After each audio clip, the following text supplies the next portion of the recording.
नमस्कार, live India में आपका स्वागत है। मैं सम्राट। जयपुर में रन फॉर फिट राजस्थान के अवसर पर मुख्यमंत्री भजन लाल शर्मा ने उत्तराखंड में जनवरी फरवरी 2025 में आयोजित राष्ट्रीय खेलों के स्वर्ण पदक विजेताओं को सम्मानित भी किया। इस दौरान राजस्थान के मंत्री राज्यवर्धन सिंह राठौर भी मौजूद रहे। राजस्थान के मुख्यमंत्री भजन लाल शर्मा ने रन फॉर फिट राजस्थान को हरी झंडी दिखाई। इस दौरान वहां पर काफ़ी लोग मौजूद थे। उन्होंने कहा कि फिट रहेंगे तो स्वस्थ रहेंगे। आज जो हमारा ये रन फॉर फिट राजस्थान की जो दौड़ है, इसमें युवाओं को हम संदेश देना चाह रहे हैं कि हमारा राजस्थान का युवा बहुत ही मेहनती है, बहुत ही मजबूत है, कर्मठ है, परिश्रमी है। हम ऐसे युवाओं को राजस्थान दिवस के अवसर पर कहना चाहते हैं कि आप फिट रहोगे, स्वस्थ रहोगे तो स्वस्थ रहना आवश्यक है। तो हमारे मस्तिष्क में कई नए इनोवेशन आएंगे। हमारे मन में हमेशा ये रहना चाहिए कि हमारे देश के लिए, हमारे प्रदेश के लिए हम क्या कर सकते हैं। आज ये हमारा राजस्थान दिवस के सप्ताह के कार्यक्रम चल रहे हैं। मैं सबसे पहले तो उन सभी को बहुत बहुत आभार व्यक्त करना चाहता हूं, उन सभी को मैं याद भी करना चाहता हूं, स्मरण करता हूं, जिन्होंने राजस्थान के निर्माण में अपना योगदान दिया। विशेष रूप से मैं सरदार वल्लभ भाई पटेल जी को, जिन्होंने की बृहद राजस्थान की 19 रियासतें, ठिकाने सबको कई चरणों में करके संवत 2006 चैत्र शुक्ल प्रतिपदा के दिन राजस्थान की स्थापना की और उन्होंने स्पष्ट किया कि चैत्र शुक्ल प्रतिपदा, रेवती नक्षत्र और इंद्र योग में उन्होंने हमारे इस बृहद राजस्थान की स्थापना की है। संयोग से इस बार भी वही आ रहा है और इसीलिए हमने ये निर्णय किया है कि हमेशा राजस्थान चैत्र शुक्ल प्रतिपदा के दिन ही राजस्थान दिवस मनाया जाएगा। लगातार हमारे 7 दिन के कार्यक्रम हो रहे हैं। हमने जिस भरोसे के साथ राजस्थान की जनता ने हमको राजस्थान की सत्ता सौंपी थी, हम वो भरोसा पूरा करने के लिए लगातार काम कर रहे हैं। और जैसा कि मैंने कहा, आज ये कार्यक्रम हमारा कोटा में भी होने वाला है और जिसमें हम लगभग 8000 युवाओं को नियुक्ति पत्र भी देने वाले हैं। इसलिए मैं कहना चाहता हूं, हमारी सरकार, देश के यशस्वी प्रधानमंत्री नरेंद्र मोदी जी के नेतृत्व में जो उन्होंने 4 संकल्प युवा, महिला, किसान और मजदूर के उत्थान के लिए लिए हैं, क्योंकि अगर इन चारों का विकास होता है, इनका उत्थान होता है, तो हमारे राजस्थान का, हमारे देश का उत्थान होगा, हमारे राजस्थान का उत्थान। मुख्यमंत्री जी, आप स्वयं भी रेगुलर वॉकिंग करते हैं, रनिंग भी कई बार करते हैं और योगा भी करते हैं। आज भी दौड़ लगाई और आज खुद दौड़ लगाकर अपने आप को, पूरे राजस्थान को संदेश दिया। आप ऐसे में क्या संदेश देंगे, क्योंकि आप ऐसे आयोजन अक्सर करवाते हैं? देखिए, इसमें सबसे बड़ी बात यह है कि युवाओं को यह है कि आप अपनी हेल्थ को अगर ठीक प्रकार से रखोगे, सही रखोगे, तो स्वस्थ रहेंगे तो मस्तिष्क भी हमारा स्वस्थ रहेगा और हम अपने परिवार के लिए, देश के लिए, समाज के लिए कुछ कर पाएंगे। इसलिए फिट रहना बहुत आवश्यक है। फिट रहिए, मस्त रहिए। बहुत बहुत आज दिल्ली के मुख्यमंत्री रेखा गुप्ता ओडिशा के पुरी स्थित जगन्नाथ मंदिर पहुंची। दिल्ली के मंत्री प्रवेश वर्मा और पुरी से बीजेपी सांसद संबित पात्रा भी उनके साथ मौजूद रहे। दिल्ली की मुख्यमंत्री रेखा गुप्ता ने कहा कि मैं बहुत सौभाग्यशाली हूं कि दिल्ली की मुख्यमंत्री का दायित्व संभालने के बाद आज मैं पहली बार पुरी आई और भगवान के दर्शन किए। उन्होंने कहा कि मैंने भगवान से प्रार्थना की है कि पूरा देश और दिल्ली को जिस प्रगति के पथ पर प्रधानमंत्री नरेंद्र मोदी के नेतृत्व में हम ले जाने का प्रयास कर रहे हैं वो सदैव प्रशस्त रहे। हम सब मिलकर एक विकसित दिल्ली के लिए काम करने की शुरुआत कर रहे हैं। भाग्य है मेरा कि दिल्ली की मुख्यमंत्री की जिम्मेवारी लेने के बाद आज पहली बार मेरा पूरी धाम आना हुआ और प्रभु के दर्शन मैंने किए। आज का अमावस्या का दिन प्रभु चरणों में मैंने यही प्रार्थना करी कि प्रभु पूरे देश को और दिल्ली को जिस प्रगति के पथ पे नरेंद्र मोदी जी के नेतृत्व में हम ले जाने का प्रयास कर रहे हैं वो सदैव प्रशस्त रहे। मैं आज प्रभु के चरणों में बहुत बहुत धन्यवाद करती हूँ कि उनके आशीर्वाद से दिल्ली में हम सब मिल कर के विकसित दिल्ली के लिए काम करने का शुरुआत कर रहे हैं आगे। और मैं प्रत्येक उड़ीसा वासी को और दिल्ली में रह रहे मेरे उड़िया भाई बहनों को उत्कल दिवस की बहुत ढेर सारी बधाई देती हूँ, शुभकामनाएं देती हूँ और प्रभु का आशीर्वाद हम सब पे यूं ही बना रहे और देश प्रगति की राह पे चलता रहे। कैसे मनाया जाएगा उत्कल दिवस? भव्यता के साथ। और पहली बार दिल्ली सरकार ने भी ये निर्णय लिया है कि हम उड़ीसा दिवस धूमधाम से मनाएंगे। और थोड़ा उन्नति के बारे में बताइए, दिल्ली में रहने वाले जितने भी उड़िया हैं उनका उन्नति कैसे हो सकता है? दिल्ली देश की राजधानी है।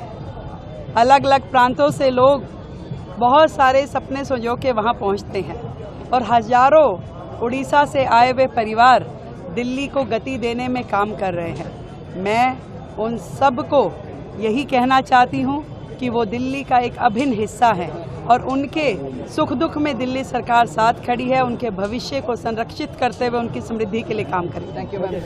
अपनी आगामी फिल्म सिकंदर के बारे में अभिनेता सलमान खान ने कहा कि जब आप फिल्म देखोगे तो आपको पता चलेगा कि ट्रेलर तो बहुत कुछ नहीं था, क्योंकि बहुत सारी चीज़ें ट्रेलर में नहीं डाल सकते। इस फिल्म में ऐसे बहुत सारी चीज़ें हैं जो आपको बेहद पसंद आएगी। वहीं अभिनेता सलमान खान ने कहा कि हमें कोई विवाद नहीं चाहिए, हम बहुत सारे विवादों से गुजर चुके हैं, हमें अब कोई विवाद नहीं चाहिए और मुझे नहीं लगता कि विवाद की वजह से कोई फिल्म हिट होती है। देखिए, ये तो सिर्फ 3.5 मिनट का ट्रेलर था। जो आप ये 2 घंटे 22 से 25 मिनट के पिक्चर देखोगे तो आपको पता चलेगा कि ये ट्रेलर कुछ नहीं था, क्योंकि बहुत सारी चीज़ें ट्रेलर में डाल ही नहीं सकते। आपने नोटिस किया होगा कि इतना मटेरियल है कि हर चीज़ जो आ रही है वो अलग अलग ही आ रही है, और जैसे कि टीजर टोटली अलग था, ट्रेलर टोटली अलग है। तो ऐसा बहुत सारा है इस फिल्म में जो कि आपको बेहद पसंद आएगा। ट्रेलर में आपका बीइंग ह्यूमन का भी रूप दिख रहा है, मारधाड़ गए कितने शेड्स हैं सिकंदर के? अब देखो, टाइटल ऐसा हो तो फिर वो फिल्म भी इस लेवल की होनी चाहिए। तो एक्चुअली ये मुर्गदास की स्क्रिप्ट थी और मुर्गदास ने साजिद नडियाडवाला को सुनाई। अगले ही दिन साजिद को मुझे फ़ोन आया कि एक चीज़ सुन लेना और शायद तुम्हें पसंद आए। तो मैंने सुन ली। उसमें बोला क्या लगा, ऐसे पसंद नहीं आने वाली क्या चीज़ है, कब स्टार्ट करोगे? तो इस प्रकार से ये फिल्म बनी है। और इमोशन एक्शन तो चलो सब ठीक है, गाने भी अच्छे हो गए हर चीज़, लेकिन जो इमोशन जो है वो सही पढ़ना बहुत ज़रूरी होता है, स्पेशली फॉर अगर एक्शन फिल्म हो तो उसके लिए तो इमोशन बहुत ही ज़रूरी होता है। इस बार सलमान सर बहुत इमोशनल एक चीज हुई, सलीम साहब का आना हुआ ट्रेलर में, फर्स्ट टाइम आया। ये पता नहीं इतना बड़ा कैसे हो गया ये। Obviously the love for my father के लोग अभी भी उन जो रिस्पेक्ट उन्होंने कमाई है वो अभी भी है। और ये देखकर मुझे बहुत ही खुशी हुई कि व्हेन डैड केम देयर। और अच्छा डैड, वो हम लोग लंच खा रहे थे, इससे बेटा कहाँ जा रहा था, से वो इसका ट्रेलर है सिकंदर का, वहाँ जा रहा हूँ, इसे चलो मैं भी चलता हूँ। अच्छा, लास्ट मिनट बना? हाँ, तो सर वो सब टेबल पर हम लोग पूरा परिवार ही साथ में लंच तो खा ही लेता है। तो एवरीवन लुक्ड एट डैड, ऐसे क्या हो गया आपको? इसलिए बस मेरा मन है कि मैं जाऊँ। तो वैसे वो कहीं आते जाते हैं नहीं ज़्यादा आजकल, but he wanted to come. तो ऐसे चलिए फिर आप, तो फिर we left together, then he came there. फिर वो आके बैठे भी तो चलना फिरना, but he climbed those 8-10 steps and then he climbed another few steps to sit behind and to watch it. ना तो सीधा आके फ्रंट रो पे बैठ जाते हैं, but he wanted to see reactions of the press, of us, everything. Salman, आजकल ये रिवाज हो गया हर फिल्म के साथ कंट्रोवर्सी। इस फिल्म के साथ आपने कोई ऐसा गिमिक? नहीं चाहिए भाई हमको कोई कंट्रोवर्सी से, बहुत सारे कंट्रोवर्सी से गुजर चुके हैं हमको नहीं चाहिए कोई कंट्रोवर्सी। और आई डोंट थिंक कंट्रोवर्सीज की वजह से कोई फिल्म हिट होती है। हमने तो देखा ही है कंट्रोवर्सीज में कि फ्राइडे की रिलीज नेक्स्ट ट्यूसडे हुई है वगैरह, तो वी डोंट वांट एनी। और अभी भी है टाइम भाई, ये 3-4 दिन निकल जाने दो और पिक्चर रिलीज हो जाने दो, उसके बाद भी कोई कंट्रोवर्सी चाहिए नहीं। अपने फैंस को ईद की मुबारकबाद। Wish you all a very happy Eid. But ये कैसा फैक्ट है आजकल, इट्स अ फैक्ट। नहीं, आजकल मैं ये भी देख रहा हूँ कि इनफैक्ट जो लास्ट वाली हुई थी वो हमने बहुत ही हमने पिक्चर का नाम क्या अभी तो नाम भी याद नहीं है, समरात्रि रखा था हमने। नवरात्रि को हमने लव यात्री कर दिया था। तो हमको कंट्रोवर्सी की वो इतनी आवश्यकता और नहीं चाहिए भी नहीं, हमको चाहिए भी नहीं है। परिवार बस एक विदाउट कंट्रोवर्सीज लाइफ लॉन्ग रहे, वही चाहिए। हमने हमारा एक शहर काफी देख चुके हम। शुक्रवार को म्यांमार में कई भूकंप के झटके महसूस हुए। इनमें से एक झटका 7.7 तीव्रता का था। इसमें म्यांमार और थाईलैंड में इमारतों को नुकसान पहुंचा और लोगों में डर का माहौल अभी भी है। एनसीएस ने बताया कि भूकंप की गहराई 10 किलोमीटर थी। इसके बाद में इससे बाद में भी झटके आने का खतरा है। एनसीएस ने भी बताया कि भूकंप 22.15 उत्तरी अक्षांश और 95.41 पूर्वी देशांतर पर आया। पड़ोसी मुल्क म्यांमार में आए विनाशकारी भूकंप में अब तक 600 से ज़्यादा मौतों की जानकारी आई है। 1670 से अधिक लोग घायल हैं। ऐसे मुश्किल वक्त में भारत ने ऑपरेशन ब्रह्मा शुरू की है, जिसके तहत भारत सरकार ने भीषण भूकंप से प्रभावित म्यांमार के लोगों की सहायता के लिए तुरंत ही कदम उठाए हैं। टेंट, कंबल, स्लीपिंग बैग, खाद्य पैकेट, स्वच्छता किट, जनरेटर और आवश्यक दवाओं सहित 15 टन राहत सामग्री लेकर हेलीकॉप्टर यंगून पहुंचा है। AFS हिंडन से IAFC 130J विमान पर लगभग 15 टन राहत सामग्री म्यांमार भेजी गई, जिसमें टेंट, स्लीपिंग बैग, कंबल, खाने के लिए तैयार भोजन, water purifier, hygiene kit, solar lamp, generator set, आवश्यक दवाएं, पैरासीटामोल, एंटीबायोटिक्स, कैनुला, सिरिंज, दस्ताने, कॉटन, बैंडेज, टॉयलेट बैग शामिल हैं। राहत सामग्री में कई ज़रूरी चीज़ें शामिल हैं। टेंट और स्लीपिंग बैग लोगों को राहत देने के लिए जगह देंगे। कंबल उन्हें ठंड से बचाएंगे। तैयार भोजन और पानी शुद्ध करने के लिए उपकरण खाने पीने की समस्या दूर करेंगे। स्वच्छता किट लोगों को साफ रहने में मदद करेंगे। सोलर लैंप और जनरेटर सेट रोशनी देंगे। दवाओं से बीमार लोगों का इलाज होगा। ये सब भेजे गए हैं। दवाओं में पैरासीटामोल, एंटीबायोटिक, सीरीज, दस्ताने और पट्टियाँ शामिल हैं। बैंकॉक से भारत आए कई यात्रियों ने अपनी व्यथा भी सुनाई है। बहुत खतरनाक सिचुएशन थी। हम लोग तो उस टाइम मॉल में थे। ये अच्छा था, ग्राउंड फ्लोर पर ही थे हम। काफ़ी बड़ा मॉल था।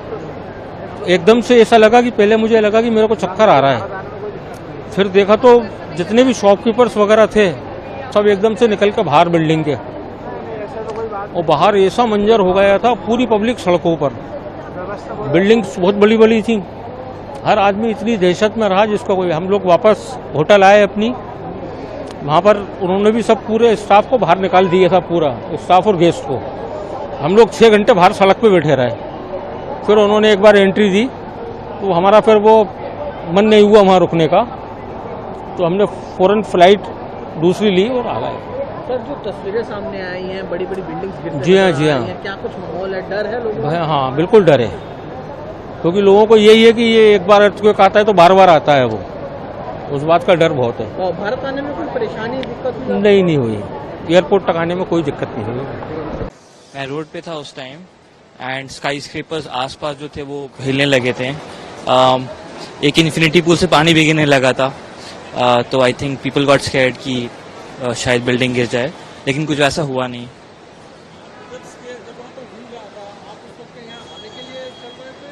नहीं, मैं मार्केट में था उस टाइम जी। अभी ठीक है। I think they declared a national emergency. Public transport बंद था काफी घंटे तक। इवेंचुअली गाड़ी मिलना मुश्किल हो गई थी एयरपोर्ट के लिए, but eventually we got a cab and हम आ सके वापस। मेरा नाम सफदर है, मैं हावड़ा से हूँ। नहीं, हालात वैसे राइट नाउ तो क्वाइट ओके है, बट व्हेन इट हैपेंड तब थोड़ा मतलब in the sense emergency situation था। तो as I said, offices where people are asked to evacuate, office evacuate करना पड़ा, मॉल्स वगैरह सब बंद कर दिया, बाहर आ गया। उधर जो मेट्रो रेल सिस्टम है वो बंद कर दिया। So all of that.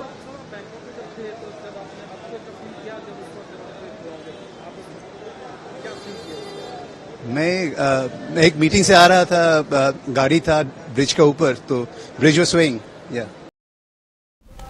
Assam के मुख्यमंत्री हिमंता बिस्वा शर्मा ने ओडिशा के मुख्यमंत्री मोहन चरण मांझी से उनके भुवनेश्वर कार्यालय में मुलाकात की। असम के सीएम हिमंता बिस्वा शर्मा ने कहा कि आज हमने असम पुलिस के 62 डीएसपी परिवीक्षार्थियों और मिजोरम पुलिस के 8 डीएसपी परिवीक्षार्थियों की पासिंग आउट परेड देखी।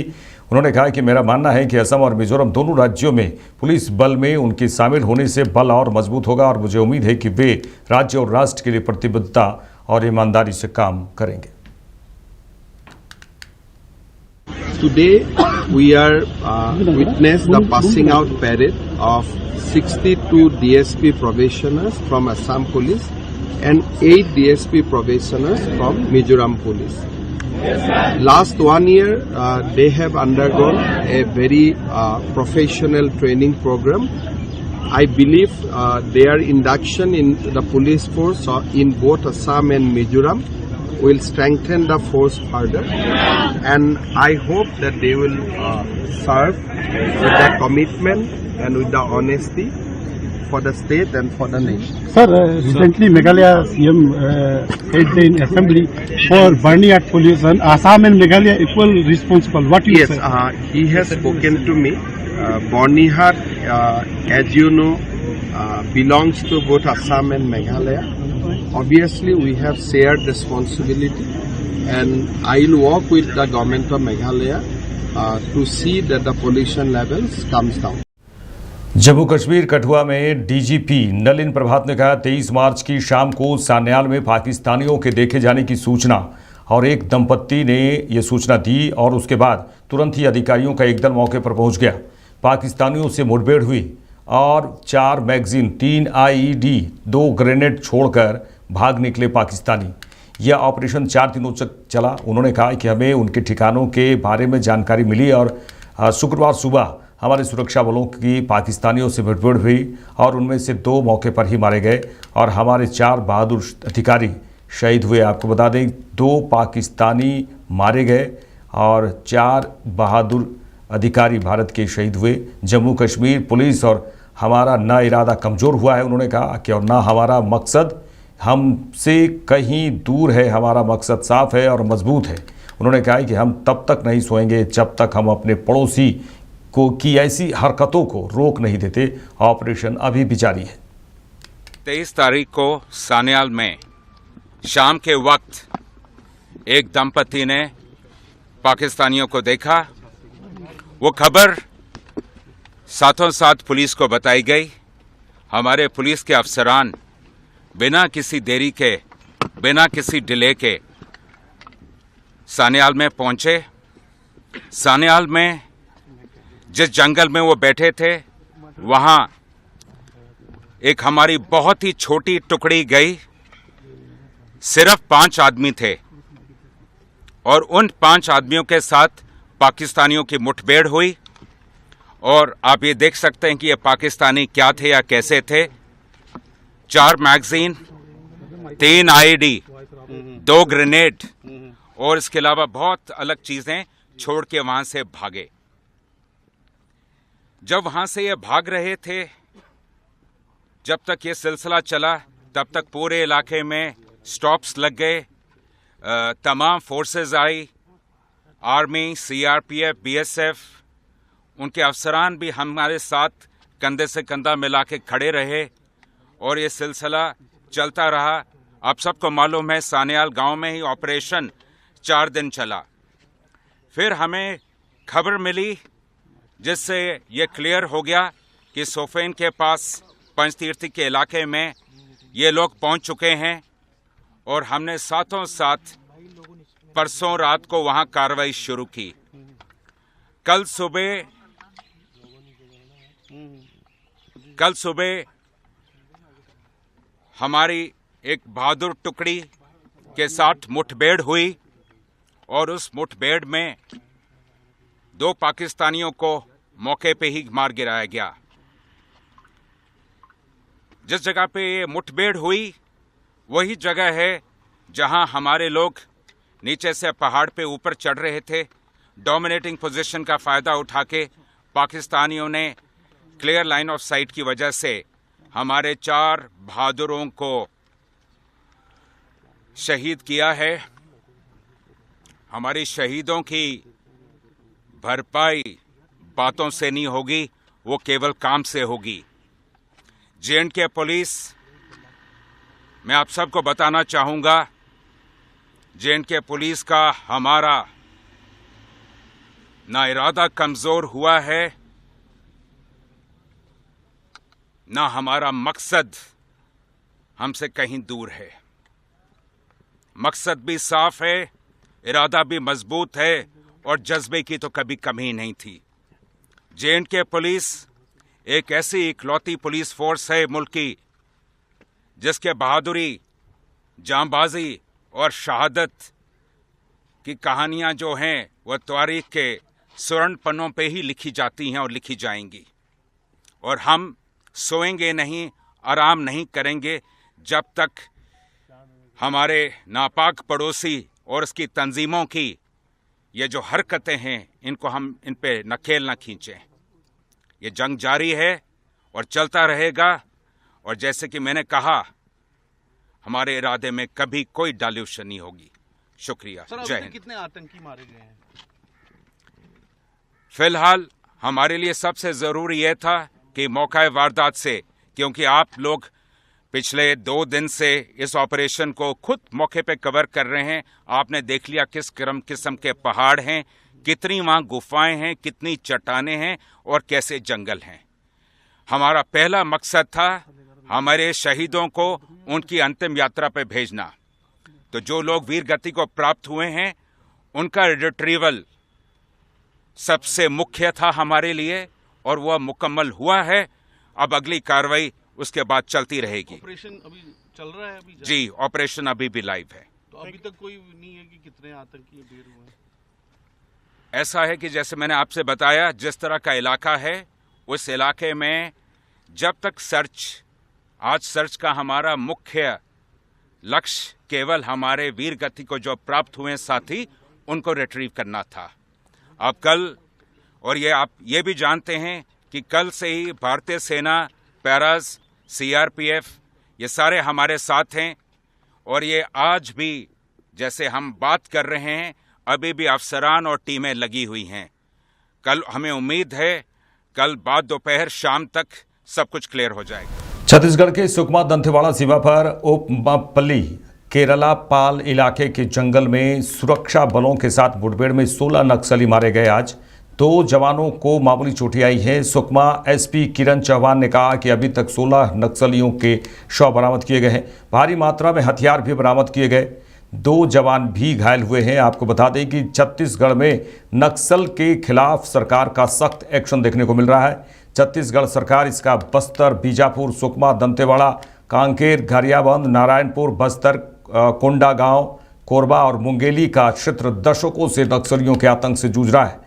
घने जंगल, दुर्गम इलाके और कमजोर सामाजिक आर्थिक स्थिति का फायदा उठाते हुए नक्सली ग्रामीणों को डराते धमकाते हैं, उनसे कर वसूलते हैं और सरकारी योजनाओं में बाधा डालते हैं। यही नहीं, कई बार ये हिंसक घटनाओं का अंजाम देते हैं जिसमें मासूमों की जान चली जाती है। इन नक्सलियों पर नकेल कसने के लिए हाल के वर्षों में सुरक्षा बलों ने नक्सलियों के खिलाफ अभियान तेज किया है, जिसके परिणाम स्वरूप कई नक्सली मारे जा रहे हैं। अभी तक जो केरलापाल थाना क्षेत्र अंतर्गत गोकुंडावाला इलाके में जो मुठभेड़ हुई है 16 नक्सलियों के शव बरामद किए गए हैं। इसमें AK-47 SLR इंसा जैसे काफी भारी मात्रा में हथियार बरामद किए गए हैं। 2 जवान इसमें घायल हुए हैं, उनको इवैक्यूएशन किया जा रहा है। सर हथियार कौन कौन सा बरामद? AK-47 SLR इंसा जैसे ऑटोमेटिक हथियार इस मुठभेड़ में बरामद हुए हैं। जी सर, ये अब तक का सुकमा जिले का सबसे बड़ा मुठभेड़ माना जा सकता है? हाँ, इसको माना जा सकता है। और जो पहाड़ी वाला जो इलाका है गोकुंडा वाले इलाके में दरबा डिवीजन की जो नक्सली है उनकी उपस्थिति यहाँ मौजूद होती है और ये उनपे कड़ा पहाड़ है। कोई बड़े नक्सली, बड़े कैडर के नक्सली मारे जाने की उनकी पहचान करना बचा हुआ है। आज दिनांक 29 मार्च को जिला सुकमा एवं दंतेवाड़ा के सीमावर्ती इलाका में प्रतिबंधित एवं गैरकानूनी सीपी माओवादी कैडर की उपस्थिति की आसूचना के आधार पर DRG सुकमा एवं CRPF का संयुक्त बल सर्च अभियान के लिए रवाना किए गए थे। अभियान के दौरान आज प्रातः 8 बजे से लेकर अनेक बार माओवादी एवं सुरक्षा बल के बीच में मुठभेड़ हुई। मुठभेड़ के उपरांत इलाका का सर्चिंग में कुल 16 माओवादियों का डेड बॉडी अब तक रिकवर किए गए थे। घटनास्थल से काफी बड़ी संख्या में AK-47 SLR इंसास एवं अन्य हथियार भी बरामद किए गए थे। आसपास इलाका में भी सर्चिंग जारी है। इस मुठभेड़ के दौरान हमारा 2 जवान घायल भी हो गए, उनकी स्थिति अभी सामान्य खतरा से बाहर है। उनकी इवैक्यूएशन के लिए आवश्यक व्यवस्था की जा रही है। आसपास इलाका में रीइंफोर्समेंट टीम द्वारा भी सर्चिंग की जा रही है। इस मुठभेड़ में अन्य और भी माओवादी कैडर घायल होना या मारा जाने की संभावना है, उसको देखते हुए आसपास इलाके में अभी भी लगातार सर्चिंग जारी है। सर बड़े कैडर कोई जगदीश का उपस्थिति का सूचना? आमतौर पर इस इलाका में CPM माओवादी संगठन के दरबा डिविजनल कमेटी का, सीनियर माओवादी कैडर का स्टेट लेवल कमेटी और डिविजनल लेवल कमेटी का और PLGA फॉर्मेशन के कैडर्स की उपस्थिति का सूचना मिलते हैं। उसी आधार पर ये पार्टी अभियान के लिए रवाना किए गए थे। अभी मारे गए माओवादियों को शिनाख्ती कार्रवाई की जा रही है। शिनाख्ती जैसे कंप्लीट हो जाएगा हमको और विस्तार से कौन कौन माओवादी इसमें मारा गया उसकी डिटेल मिल जाएगा। राजस्थान के मंत्री राज्यवर्धन सिंह राठौर ने कहा BCCI का आग्रह था कि इस बार स्पोर्ट्स काउंसिलिंग के माध्यम से IPL का आयोजन कराया जाए। हमने राजस्थान रॉयल्स और BCCI को हर सुविधा उपलब्ध कराई है ताकि एक अच्छा शानदार IPL यहाँ आयोजित हो। और उन्होंने कहा कि मुझे उम्मीद है कि यह कार्यक्रम सफल रहेगा। BCCI का ये आग्रह था कि इस बार स्पोर्ट्स काउंसिल के माध्यम से ये IPL का आयोजन कराया जाए। हमने राजस्थान रॉयल्स के साथ मिलकर हर सुविधा प्रदान करी है राजस्थान रॉयल्स को और BCCI को, ताकि एक अच्छा शानदार IPL यहाँ पर आयोजन हो और उसका मनोरंजन के लिए हमारे सभी जो राजस्थान के लोग हैं उसका मनोरंजन ले सकें, उससे उत्साहित हो सकें, प्रेरित हो सकें। और मुझे उम्मीद है कि ये जो कार्यक्रम रहेगा। मेरे साथ इस बुलेटिन में इतना ही। देश दुनिया की तमाम खबरों के लिए देखते रहिए लाइव इंडिया। नमस्कार।